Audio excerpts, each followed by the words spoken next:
Watukufu Timwezini, Maraiba Ivo Mwartsaou Armoisikidzo. Aujourd'hui, nous démarrons ce journal avec une triste nouvelle. Mayotte a perdu l'un de ses piliers. L'ancien sénateur Marcel Henry s'est éteint à son domicile plus tôt dans la journée. La rédaction de KTV présente toutes ses condoléances à sa famille. Nous y reviendrons un peu plus tard dans l'édition. À la une de ce 30 août, depuis le samedi, l'île accueille le ministre de l'Intérieur et le ministre des Outre-mer. Gérald Darmanin et Sébastien Lecornu sont venus pour détailler les contours de la loi Mayotte. Avant de rentrer dans les détails de ces annonces, nous allons revenir sur ce week-end riche en séquences entre rencontres et inauguration. Excusez-moi. Ivan Rakotovao et Jaidi Maolida étaient sur place. Nous sommes aux environs de 7h30. Le vol commercial d'Aerostral se pose sur le tarmac de l'aéroport.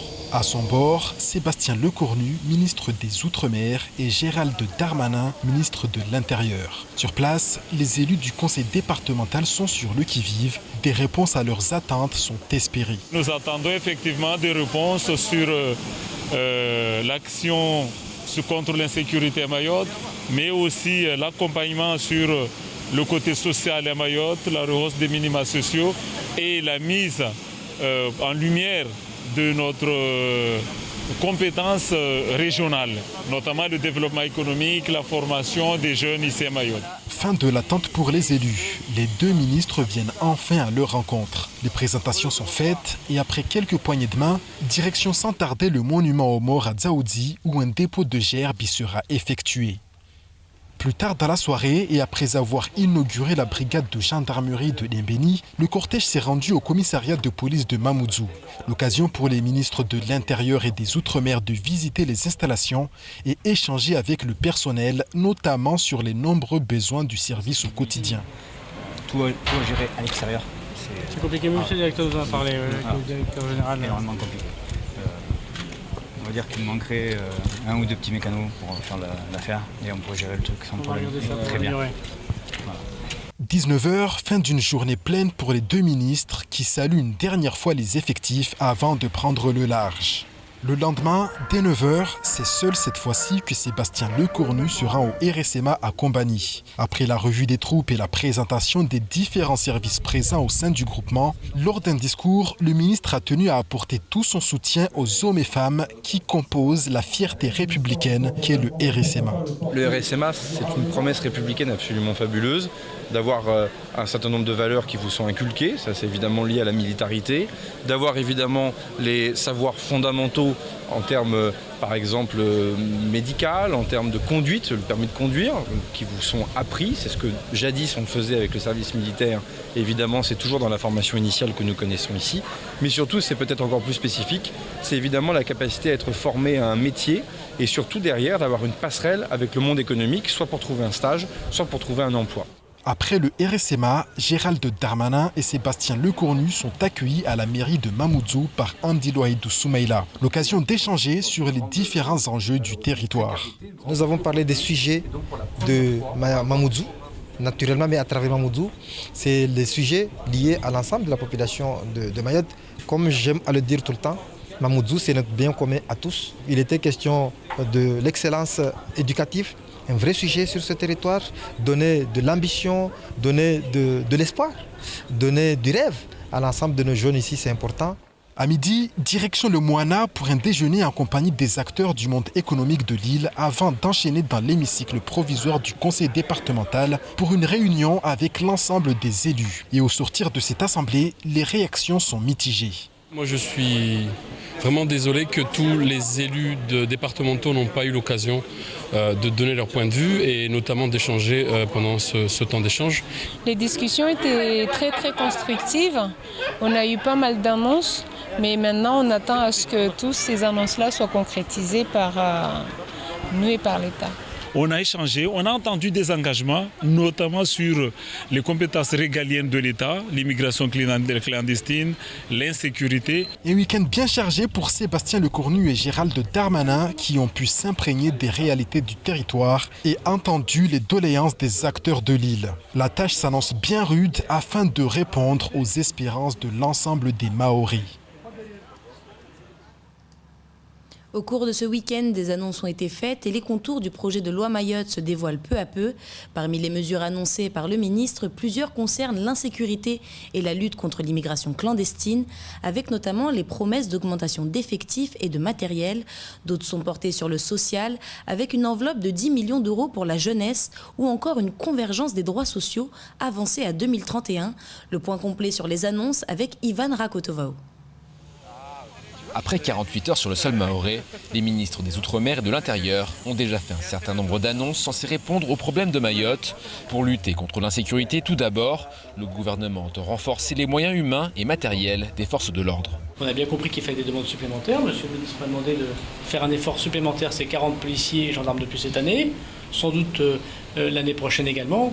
Le président de la République crée beaucoup de postes, donc on peut en redistribuer notamment à Mayotte. Des caméras de vidéoprotection.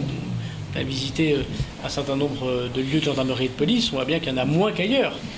Et quand il y a des caméras, ce que disaient les policiers, on arrivait très rapidement à prévenir ou à interpeller les personnes. 1 million d'euros sera débloqué chaque année pour aider les communes à se doter de caméras. La justice, elle, verra ses moyens augmenter et les enquêteurs pourraient bénéficier d'un laboratoire scientifique et technique. Et pour répondre aux problèmes de délinquance juvénile, la création d'un centre éducatif fermé est envisagée. D'aucuns diraient, oui, mais enfin, un centre éducatif de 10 ou 15 places, à quoi bon, etc. C'est avec ce raisonnement stupide depuis 10 ou 15 ans qu'on perd du temps ici à Mayotte. Donc je suis désolé, je crois beaucoup à la stratégie des petits pas, peut-être notre côté élu local avec le ministre de l'Intérieur, mais on croit aux choses concrètes.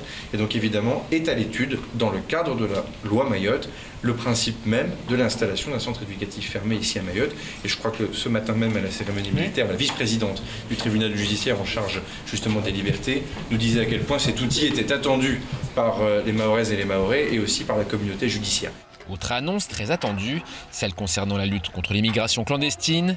Et sur ce point, l'exécutif propose une hausse de moyens, 2 intercepteurs supplémentaires d'ici 2022 et la mobilisation de 4 millions d'euros pour la surveillance aérienne. De plus, l'installation d'un poste avancé de gendarmerie sur l'île Mtsamboro est à l'étude.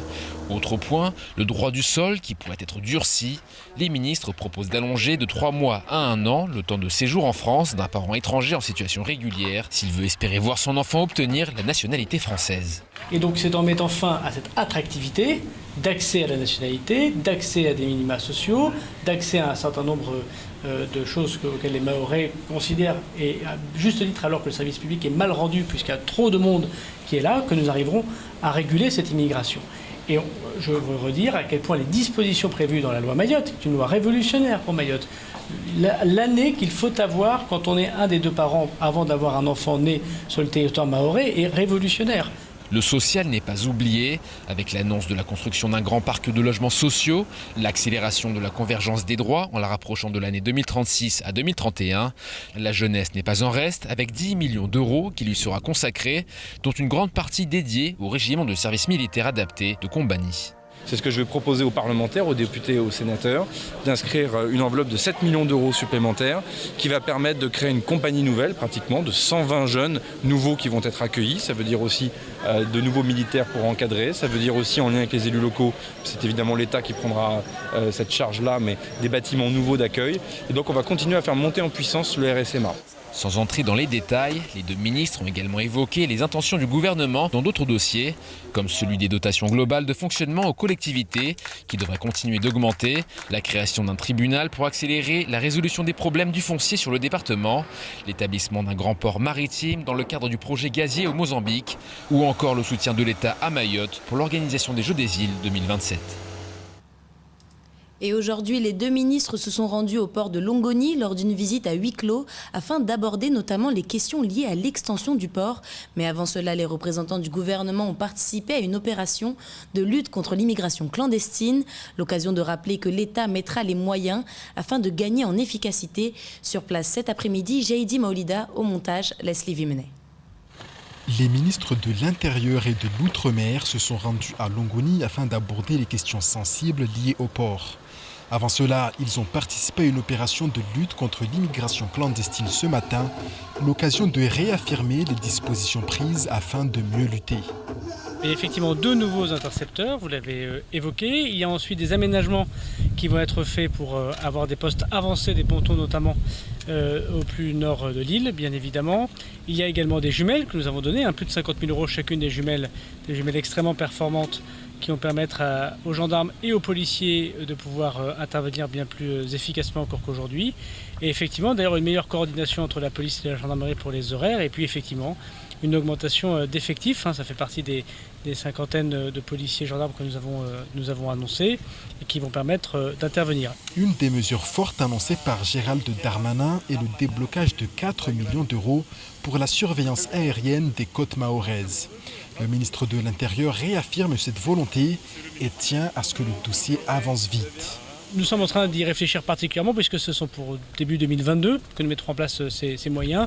Et donc les forces, monsieur le préfet notamment, aura à proposer très rapidement pour le mois de septembre cette disposition. Je voudrais leur dire que dès la semaine prochaine, avec monsieur le ministre des Outre-mer, en revenant à Paris, nous allons tenir une réunion avec nos directeurs de service et puis voir tout ce que nous avons vu ici, comment on peut améliorer les choses et obtenir de la part peut-être du ministère des Armées, du ministère de la Justice et puis pour l'État local, un certain nombre de modifications de fonctionnement.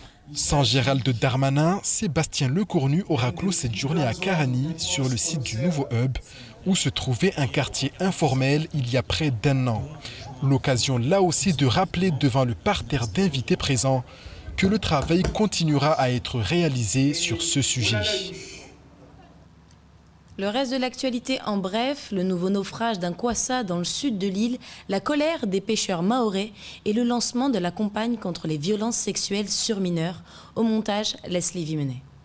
Le sujet des violences sexuelles faites aux mineurs fait de plus en plus parler et on ne peut que s'en réjouir. Du 26 août au 7 septembre se tiendront de nombreux ateliers de sensibilisation dans divers endroits emblématiques au sein du territoire de la 3CO, écoles coraniques, établissements scolaires, auprès d'associations locales et villageoises. De nombreuses actions sont prévues, suivies d'un séminaire le vendredi 3 septembre de 7h30 à 16h à la bibliothèque de Chiconi. Ce sera l'occasion de réunir autant les institutions que les professionnels du psychomédico-social, du droit et de la justice, des parents, des fundis et de toute autre personne souhaitant s'impliquer. Le samedi 4 septembre se déroulera une marche blanche au départ de Sohoa. Elle visera à faire savoir que la reconnaissance du statut de victime est possible, à l'instar de la possibilité de reconstruction et que des structures accompagnantes existent bel et bien. Il s'agira aussi de favoriser une prise de conscience collective destinée à apporter une grande vigilance au quotidien. Ce samedi matin, alors que les ministres posaient les pieds à Mayotte, un naufrage de kwassa survenait au large de Bouéni. L'embarcation de fortune contenait potentiellement 20 personnes. 3 corps ont d'ores et déjà été repêchés, ceux de 2 femmes et un enfant. L'identification est en cours.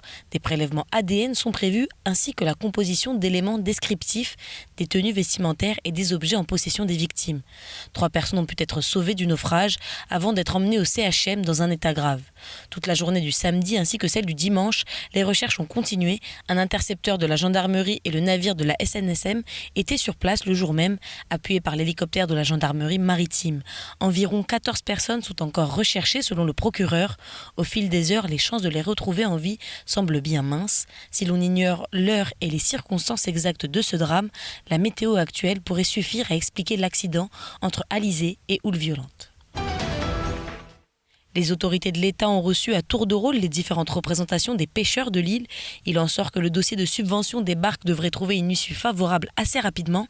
Les pêcheurs ont aussi demandé une dérogation pour pouvoir pêcher dans les zones de 20 000 nautiques où se trouve le concentrateur d'alimentation pour les poissons. Les professionnels se disent confiants à la sortie de leur échange avec le préfet Thierry Suquet. En revanche, la question des contrats de travail spécifiques pour notre département serait plus complexe car dépendrait des négociations nationales des syndicats professionnels. En parallèle, Mansour Kamardine vient d'adresser un courrier au ministre des Outre-mer, de l'Agriculture et de la Mer, leur demandant d'en finir avec les spécificités pour Mayotte et de créer une institution pour représenter les pêcheurs, à l'instar de la CMA et la CCI, comme partout sur le territoire.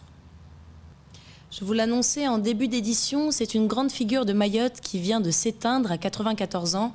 Marcel Henry avait été élu sénateur en 1977 et réélu 2 fois ensuite. Fervent défenseur de Mayotte française et du département, ses mandats avaient pris fin en 2004 puisqu'il n'avait pas souhaité se représenter.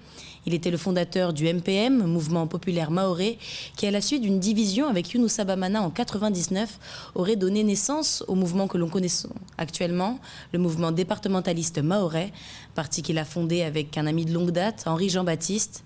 Les obstacles doivent avoir lieu ce mercredi 1er septembre. Nous continuerons à rendre hommage à cette figure de l'île dans nos prochaines éditions. En attendant, c'est la fin de cette édition. Merci de nous rester fidèles sur KTV. Demain, retrouvez Jaïdi Maolida pour tout savoir de l'actualité locale. Excellente soirée sur Kwezi. Nam Kwaher.